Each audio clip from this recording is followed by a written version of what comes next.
Muy buenas tardes. Comenzamos una nueva unidad en nuestro curso de complementos de análisis, que es la unidad 4, que corresponde a integración en el plano complejo.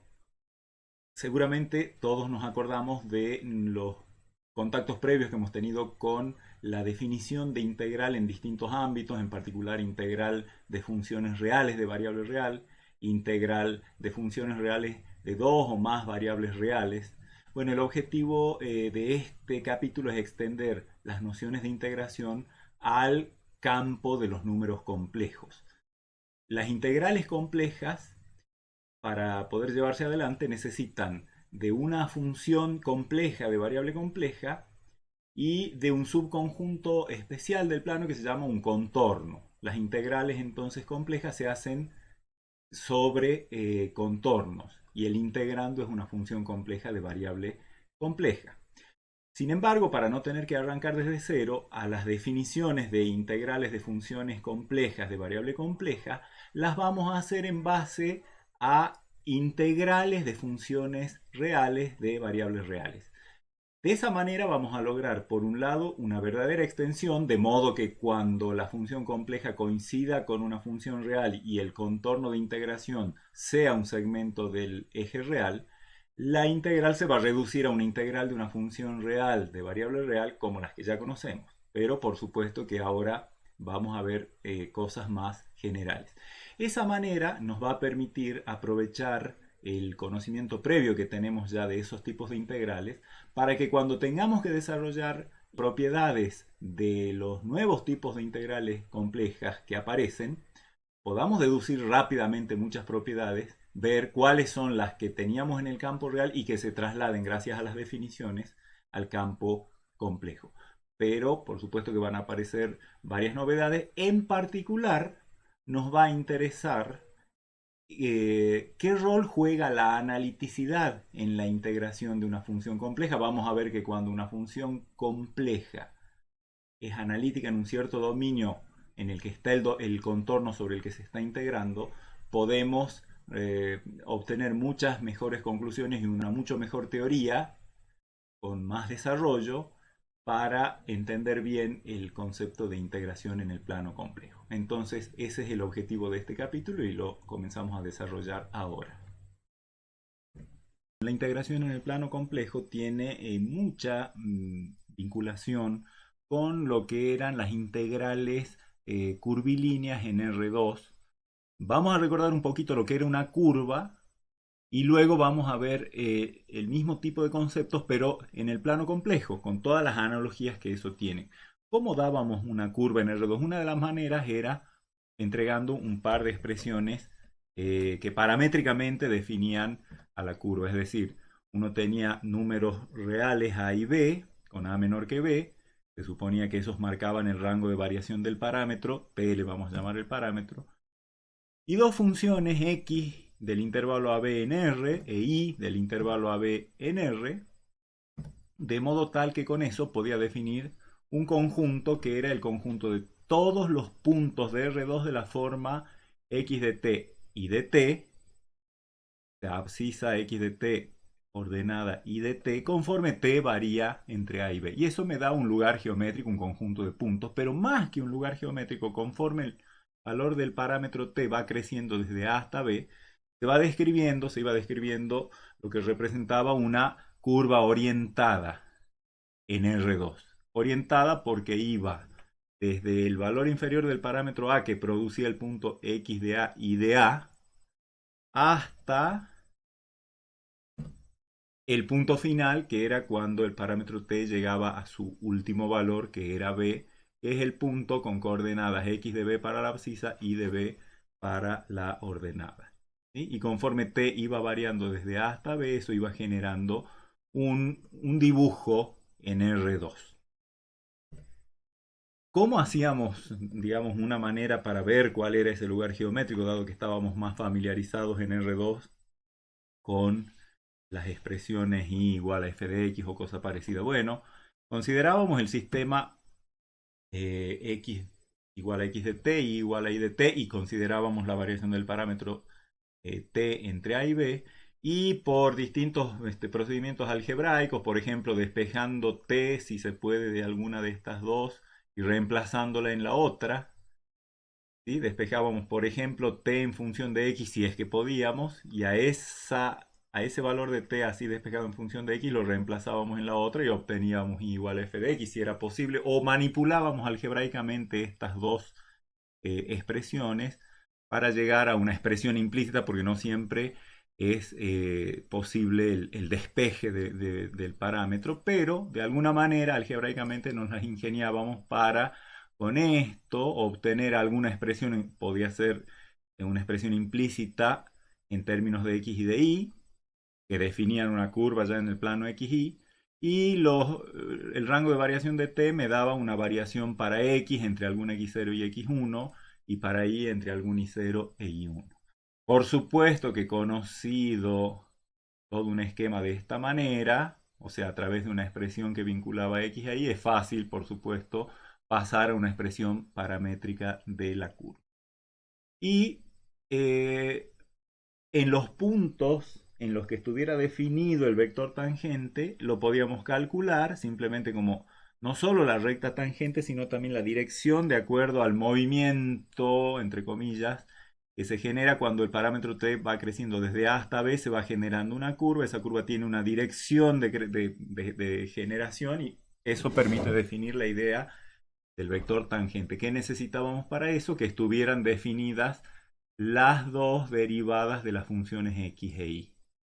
En un punto que corresponde al valor del parámetro t0 con abscisa x de t0 y con ordenada y de t0, el vector tangente tenía como coordenadas, era un vector que tenía como coordenadas la derivada de x respecto de t evaluada en t0 y la derivada de y respecto de t evaluada en t0. Bueno, eso es un repaso somero el que acabamos de hacer, pero viene bien que lo tengamos presente porque, como les digo, las integrales de funciones de variable compleja se hacen sobre ese mismo tipo de contornos, nada más que los vamos a ver como subconjuntos de C. Como C y R2 son isomorfos, digamos que no vamos a tener ninguna sorpresa, pero viene bien ver también a las curvas y contornos desde la perspectiva del conjunto de los números complejos. Para definir lo que es un contorno, que es el concepto final, vamos a hacer una serie de pasos que nos van a ir llevando hasta esa definición. El primer paso el primer escalón es definir lo que es una función compleja de una variable real. No es, como su nombre lo indica, es una función cuyo resultado es un número complejo y cuyo argumento es un número real. Como los reales son subconjuntos de los complejos, no deja de ser una función compleja de variable compleja, pero un poquito más sabemos que su variable compleja en realidad es un número real. Así que una función compleja de variable real es cualquier función, le vamos a llamar z, que vaya de algún intervalo cerrado a b dentro de los números reales. Se supone que a y b están dados, son números reales, a estrictamente menor que b, y su codominio es los complejos. Eso es una función compleja de variable real. En general, a cada t se le va a hacer corresponder, a cada t número real entre a y b, se le va a hacer corresponder un número complejo z de t que va a tener una parte real que se va a llamar x de t, por ejemplo, y una parte imaginaria que se va a llamar y de t. ¿Sí? Una parte real y una parte imaginaria. En definitiva, una función compleja de variable real queda determinada a través de dos funciones reales de variable real, x de t e y de t.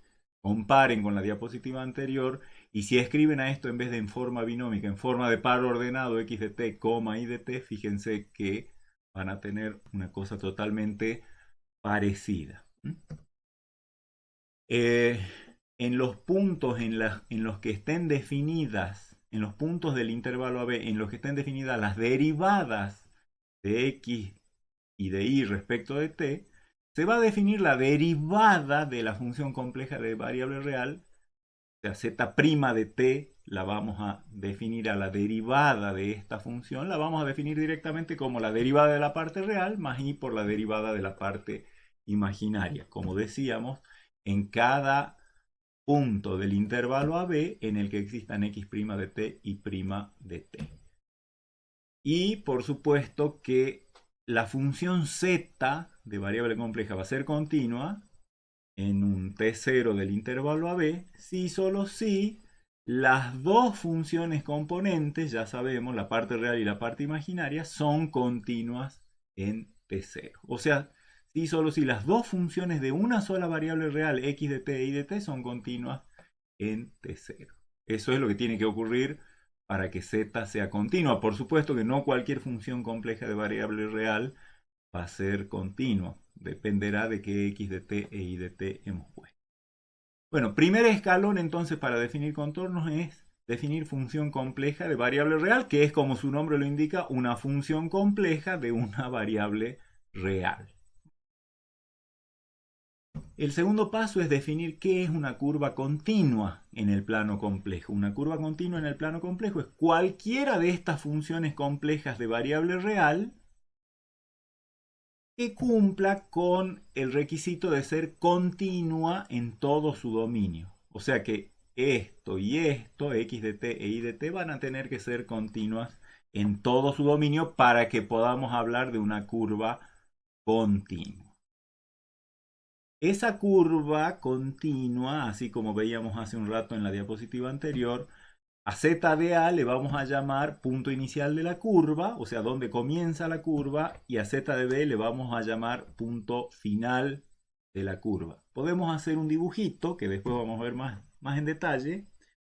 Acá está en el plano Z y el plano W. Del plano Z, ¿para qué dibujar un plano si el dominio es una parte del plano que es un segmento de los reales? Así que acá en el plano Z está dibujado solo el segmento AB.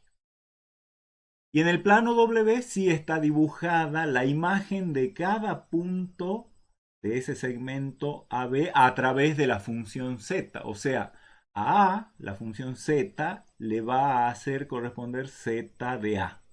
A B, Z de B. En general, para cualquier T intermedio entre A y B, cualquier número que esté entre A y B, a través de Z le va a corresponder un punto del plano. La colección de todos los puntos del plano conforme T se mueve desde A hasta B es lo que denominamos esa curva continua. ¿En qué sentido? Ya vemos un poquito más en detalle, es el mismo dibujo que teníamos hace un rato, el plano Z con solo el segmento AB, porque sé que mi variable en estos casos no se va a salir de allí, y mi plano W, que sí ya necesita una representación de eje real imaginario, porque el codominio de las funciones complejas de variable real es el conjunto de los números complejos. Y les decía que conforme T crece desde A hasta B, se va generando un lugar geométrico que también va dando una idea de un sentido en el que se va generando ese lugar geométrico. Comienza en Z de A y a medida que el parámetro crece van apareciendo nuevos puntos y se va generando. Acá yo he dibujado un ejemplo de una curva continua, pero que aparte es, digamos, está bien redondeadita en todos lados. ¿Sí? Una curva suave, pero ya vamos a ver qué condiciones hace falta para que realmente eso se cumpla. Por lo pronto, con la condición de continuidad, lo único que yo tengo garantizado es que puedo hacer el trazado de la imagen, o sea, de todos los puntos desde Z de A hasta Z de B, sin necesidad de levantar el lápiz del papel. Bueno, vendría a ser el mouse del monitor. No tengo necesidad de levantarlo. Digamos, la tiza no la tengo que levantar del pizarrón, dada la continuidad de la función z. ¿De acuerdo? Pero hay una condición más para que sea tan redondeadita, así como está acá, y es lo que vamos a ver. Ahora, desde ya, les hago notar una cosa. La curva continua es ni más ni menos que la imagen del intervalo AB a través de la función z que hemos supuesto continua en todo su dominio. Y el intervalo AB es un subconjunto compacto porque es cerrado y acotado de C. Así que su imagen, es decir, la curva esta, va a tener que ser un subconjunto compacto del plano, es decir, cerrado y acotado. Y aparte también AB es conexo, y si la función z es continua, ¿se acuerdan de las propiedades que hemos visto el capítulo pasado? Las funciones continuas transforman compactos en compactos, conexos en conexos. Así que la imagen del segmento AB bajo la función continua z va a ser efectivamente una curva conexa, y por eso se va a poder trazar sin levantar el lápiz del papel. Pero, ¿qué tiene que pasar para que no tenga, digamos, bordes angulosos? O sea, para que sea una curva redondeada. Eso es lo que llamamos curva suave. ¿Qué va a ser una curva suave? Una curva suave es cualquier curva continua, o sea, función continua de variable compleja, de variable real, función compleja continua de la variable real t, función eh, que sea, aparte, que tenga derivada z' de t, bien definida. Y no solo bien definida, sino continua y no nula. Esas son las condiciones.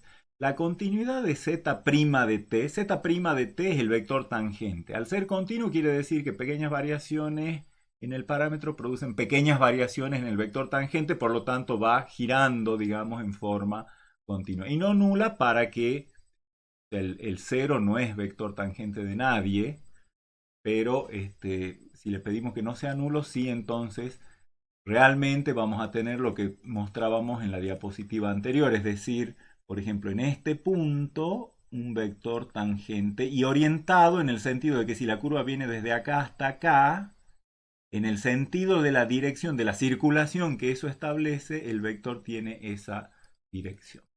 O sea que entonces, ¿qué es una función compleja de variable real? Es una función de algún intervalo AB en los complejos, función a secas. ¿Qué es una curva continua? Es una función de algún intervalo AB en los complejos que sea continua en todo su dominio. ¿Y qué es una curva suave? Es una que cumpla todo eso, es decir, que sea una función compleja de variable real continua en todo su dominio y que su derivada exista y sea continua y no nula en todo su dominio. Todo eso es lo que hacía, eran hipótesis que teníamos, por ejemplo, de existencia de integrales curvilíneas de funciones de dos variables reales. Así que no es una novedad esto que estamos diciendo, ¿sí? Pero entonces, para curva suave tenemos la existencia, o sea, tenemos una función continua con derivada continua y no nula. Todo eso. Y finalmente, un contorno es lo que vendría a ser como una concatenación de curvas suaves por sus extremos. Concretamente, es cualquier curva continua, o sea, cualquier función compleja de variable real continua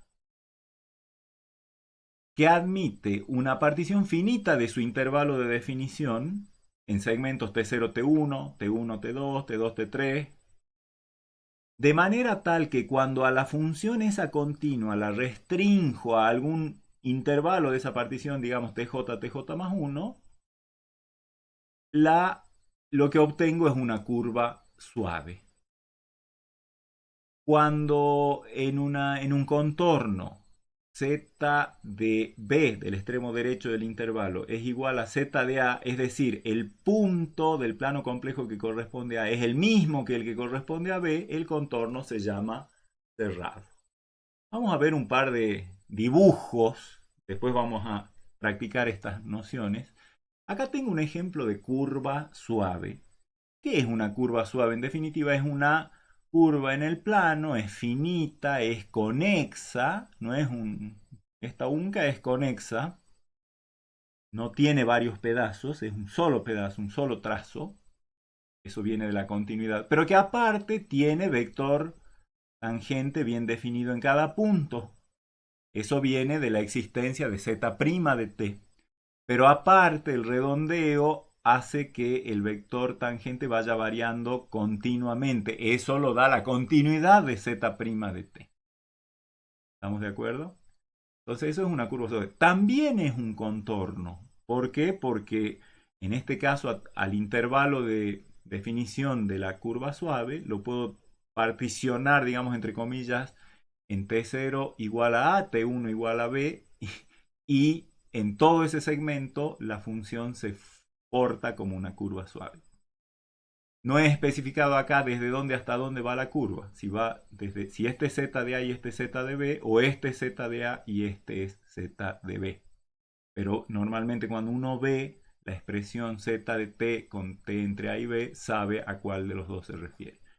Acá tengo un ejemplo de dos contornos. Uno es este, la z del zorro, y otro es el pescado este. Veamos primero el de la z del zorro. Fíjense que, supongamos que, digamos que este era el punto, el z de A, es decir, que la curva empezaba acá, el punto inicial. Entonces venimos con una curva suave, su vector tangente va girando continuamente. Cuando llegamos acá, ahí hay un punto angular, no hay vector tangente en este punto a la curva, porque en todo caso, digamos, para un lado, para la izquierda de ese punto en el sentido del recorrido, yo tengo la tangente que viene de este trazo curvo. Para la derecha tengo la tangente que viene de este segmento y son diferentes. Por lo tanto, ahí tengo como un punto cuspidal, un punto angular. ¿Dónde más hay? Después, a partir de allí sigue la suavidad. Tanta suavidad hay acá que ni siquiera hay variación del vector tangente hasta que llego acá. Y acá de nuevo el vector tangente no existe, pero la curva sigue siendo continua. Yo la puedo trazar sin levantar el lápiz del papel. Acá no hay vector tangente, pero a partir de acá ya empieza el redondeo y el giro continuo del vector tangente hasta llegar al punto final. ¿Sí? Este sería un ejemplo de contorno en el cual, por ejemplo, yo podría decir el intervalo AB, dominio de la z que define esto, lo puedo particionar en tres subintervalos. Uno, el que describe esta parte, en donde sí se comporta como una función, como una curva suave. Luego, el segundo subintervalo que describe esto, también curva suave. Y el tercer subintervalo que describe esto. En el caso del pescado, fíjense, hagamos de cuenta que este sea A, es decir, este punto donde está el mouse sea z de A y también z de B. Entonces este es un contorno cerrado. Empezamos, por ejemplo, supongamos que la descripción sea primero viniendo por este segmento, luego haciendo este arco para ese círculo y luego haciendo esta figura hasta llegar de nuevo a la cola allá arriba. Eso sería un ejemplo de contorno cerrado en el cual habría en principio 3, 1, 2, 3 subintervalos en los cuales particionar al intervalo de definición AB de todo el contorno. En cada uno de esos subintervalos, el contorno se comporta como una curva suave. Es como que yo tuviera tres curvas suaves, una que va desde acá hasta acá, otra que va desde acá hasta acá y otra que va desde acá hasta acá, y las tres curvas suaves concatenadas por sus extremos. El extremo inicial de una concatenado o coincidente con el extremo final de la anterior. ¿Sí? Creo que se entienden los dibujos y eso es lo que más importa. Entonces, en general, un contorno corresponde a un lugar geométrico del plano. En este caso, el lugar geométrico es la víbora esta. En este caso, para este contorno, el lugar geométrico es la z. Y para este caso es el pescado. La expresión, cada uno de estos tiene una expresión y un rango de variación del parámetro. La expresión z de t que define un contorno y el rango de variación del parámetro, todo eso determina lo que llamamos una parametrización del contorno. O sea, un lugar geométrico como este en el plano admite su contraparte algebraica, que es la expresión z de t, con t variando entre a y b, que describe todo esto. ¿Sí? En donde ya sabemos, en el caso de una curva suave, la expresión z de t es continua, con derivada z' continua y no nula en todo el intervalo de variación. Como decíamos hace un rato, ya que z es una función continua de AB y AB es compacto y conexo en el conjunto de los complejos, entonces su imagen, que es el contorno, va a ser un subconjunto compacto y por lo tanto cerrado y acotado y conexo del plano complejo. Los contornos entonces son subconjuntos compactos y conexos del plano complejo, siempre. Vamos a ver unos cuantos ejemplos. El primero que se me ocurre, digamos, todos los ejemplos que han visto en R2, en Análisis Matemático 2, sirven, pero bueno, yo quiero que también les instalemos la perspectiva de la visualización como subconjunto del plano complejo con todo lo que eso implica. Entonces, por ejemplo, una función que en R2 veríamos como 2 por coseno de t para x de t y 2 por seno de t para y de t, en el plano complejo yo sé, hay una expresión famosa, ya la reconocerán ustedes, que es 2 por e a la it. Bueno, la vea así, como 2 coseno de t más 2 y seno de t, o como 2 por e a la it. Esas dos definen, son la misma expresión, porque son iguales, para definir una función compleja de la variable real t. Supongamos que t lo hagamos variar al parámetro en este primer ejemplo entre 0 y pi. ¿Qué podríamos decir? Podríamos decir que, fíjense, si yo miro esto, o sea, 2 por e a la it, ahí tengo que la imagen de t a través de este ejemplo z1 es un complejo de módulo constantemente 2, porque esta es la expresión exponencial de un complejo. El módulo es 2 y no depende de t. Y el argumento, fíjense que t está allá arriba de e a la i t, o sea, t está actuando como argumento, el argumento variando entre 0 y pi. O sea, t está en esta expresión exponencial jugando el rol de argumento del resultado de z de t. Con esos datos, no es difícil imaginarse cuál es la figura que queda formada conforme t va variando en esta expresión desde 0 hasta pi. O bien consideren x de t igual a 2 por coseno de t, y de t igual a 2 por seno de t y hagan malabares algebraicos para despejar u obtener una expresión implícita a la figura, al lugar geométrico que corresponde en R2 y lo van a poder ver. Pero a mí me gustaría que veamos a través de un software cuál es el lugar geométrico, digamos, que corresponde a esta parametrización. A mí el software que me gusta usar se llama Sage, que anda bien para Linux sobre todo, pero tiene una adaptación para Windows, es gratuito y realmente me permite hacer muchas cosas. Cada uno usa, digamos, lo que quiere. Me gustaría que veamos como en pantalla completa. Y fíjense que acá ya tengo preparado que la parte real y la parte imaginaria están definidas, 2 por coseno de t, 2 por seno de t, y el valor del parámetro t como un slider, como un deslizador, que conforme yo lo vaya deslizando se va a ir generando en azul el contorno. Fíjense que he arrancado con el valor 0, ya voy en 0,1. A medida que se va incrementando el valor del parámetro, la curva se va desarrollando y da también un sentido del recorrido. Como decíamos, 2 por e a la it tiene módulo siempre 2, por lo tanto los puntos van a estar sobre el círculo, sobre la circunferencia de radio 2. Y como t juega el rol de argumento, en t igual a 0 estamos con argumento 0. Acá en este ejemplo, 2 por e a la i por t, t está haciendo las veces de argumento, así que cuando estemos por pi sobre 2, con el valor del parámetro, más o menos 1,55, estamos en el ángulo de 90 grados. ¿Sí? Y continúo avanzando hasta llegar hasta pi, se va a generar todo la mitad de la circunferencia que va desde 2, pasando por 2i hasta menos 2. Entonces, bueno, eso si uno maneja, digamos, casi que acá es lo que está viendo el plano Z de la transformación y el plano W. El plano Z con la ventaja de que tenemos, se supone que el contorno está dibujado desde el cero, desde el valor mínimo del parámetro, que es el cero, hasta el valor actual que es 0,70. Cuando llegamos hasta todo el rango que le hemos dicho a nuestra parametrización, estamos con todo la semicircunferencia, toda la semicircunferencia dibujada. ¿Sí? Así que,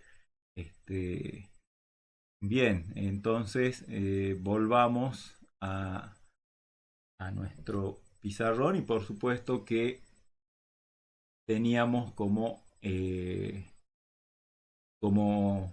una especie de presentimiento de que esto iba a dar complejo siempre de módulo 2 y conforme el parámetro t variaba desde 0 hasta pi, al estar como argumento de este número, iba a dar toda la semicircunferencia desde 2 hasta menos 2 pasando por 2i, que es exactamente lo que decimos acá. Arco de circunferencia con centro en el origen y radio 2, trazado desde el complejo 2 hasta el complejo menos 2, pasando por 2i, por lo tanto tiene que ser en sentido antihorario, contrario a las agujas del reloj. Veamos otro ejemplo, en donde ahora la parte real de la función z es 2 por coseno de t menos 1, y la parte imaginaria es 2 por seno de t menos 1. Fíjense que las partes real de esta y de la anterior difieren en algo, son parecidas pero difieren en algo. El parámetro acá está t solito, acá está t menos 1.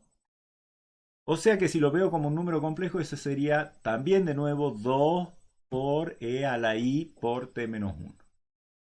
Y al parámetro t lo hagamos variar entre 1 y 1 más pi. Bueno, más de uno de ustedes ya se debe estar dando cuenta de que justo lo que yo le he restado acá en las definiciones de la parte real y de la parte imaginaria, se lo he sumado en la variación del parámetro y por lo tanto no voy a tener ninguna diferencia.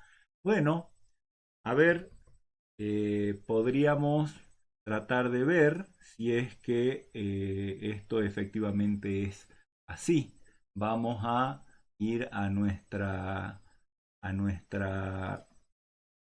acá vamos a definir, ahora necesito el parámetro, antes lo tenía definido entre 0 y pi, bueno, un poquito más de pi, ahora voy a poner entre 1 y 1 más pi, o sea, entre 1 y 4,2, y las funciones que definen son t menos 1, 2 por coseno de t menos 1, 2 por seno de t menos 1. Vamos a dar entrada y vamos a hacer variar el parámetro desde 1 hasta pi más 1, que es más o menos 4,14. Y fíjense ustedes que se va a generar exactamente y hasta con la misma velocidad con la que yo varío el parámetro, se va generando con la misma velocidad la curva. Es la misma semicircunferencia desde 2 hasta menos 2 pasando por 2i. O sea, eso nos está diciendo, este ejemplo nos está mostrando que efectivamente cuando yo puedo tener dos expresiones diferentes para parametrizaciones, pero a lo mejor darme el mismo contorno. Ya vamos a formalizar qué quiere decir eso. O sea, Z2 con esa variación del parámetro entre 1 y 1 más pi produce el mismo contorno que Z1 con la variación del parámetro entre 0 y pi.